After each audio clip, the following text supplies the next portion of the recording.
Good morning and welcome to John Beck. This is your principal, Mr. Lin, and I hope that you had a wonderful Monday yesterday. Today is Tuesday, April 1st, 2025, and it is a day D for instrumentals. It's a day 6. Now, before we kick off this wonderful day, I want to invite you, as I always do, to please stand and face the flag for the Pledge of Allegiance. I pledge allegiance to the flag of the United States of America and to the republic for which it stands, one nation, under God, indivisible, with liberty and justice for all. Thank you. Now go ahead and take a seat. I'm so happy to see you guys here in school. I love the fact that you guys bring the amazing energy that, well, it's part of you, and the smiles and the friendliness, all of that is part of the complete package. That is us, our John Beck community, and I love seeing every little bit of that come back into the school on a daily basis. It lifts me up. It fills my bucket. It makes me feel good about the present moment as well as the future. Now, we've got 3 expectations here at the school. You know what they are. Number 1, be respectful. That respect extends not just to other people, not just to your teachers. Of course, that's super important. Not just to our environment. How many of you guys have been picking up trash? Not even your trash, but it's our trash, and putting it into the trash can. Not just being respectful to our bus drivers, but how many of you are respectful to yourself? How many of you believe that you have something to offer, not just to the school, but to the future of this world? And how many times have you seen other people struggle with that belief in themselves? When you look around at some of your classmates, you might see some students that are down. You might see students who like to put other people down, who laugh and act as if they don't care. And those are the students that, of all people, need the most love. They're the ones that sometimes truly are struggling to believe that they have something to offer in the world. We shouldn't tolerate unkindness, and we shouldn't tolerate disrespect. But look deeper, because each one of those students who's struggling, who's hurting, could really benefit from a reminder from a fellow student like you that they actually still have something to offer. Deep down inside, I hope that you see the light in every single one of them. And then look yourself in the mirror and find your light too, because you can't spread the light without having light to begin with. And you do have light.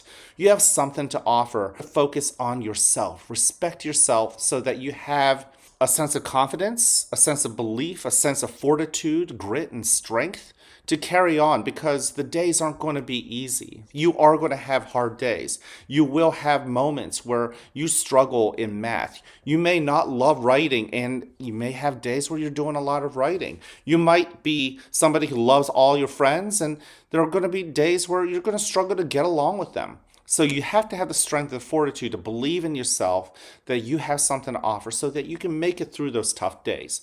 Number 2, show that you are responsible. Take account of the things that are in your control. Your hands, your feet, the words that come out of your mouth. As much as we like to say sticks and stones may break my bones, but words will never hurt, we do know that words can hurt. Words can also uplift. They can help heal people. How many of you guys have used words to help heal people?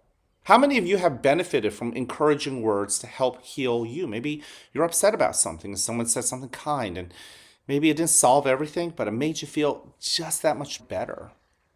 Think about those moments, because those moments where you have felt uplifted by words are also moments where you can uplift somebody else. So that's what I want to ask you to do.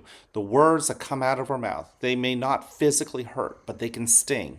They may not physically heal, but they can still make people feel better. It's up to you to choose. Same thing with your hands and your feet, of course. Well, just know that your control doesn't end when a grown-up isn't around. Many of you guys do a phenomenal job, an exceptional job when you're coming into the lobby at the beginning of the day, or when you're leaving the school at the end of the day, when the teacher is around. You guys have proven to show that you know how to be responsible. The question is this: how can you do it when nobody else is around?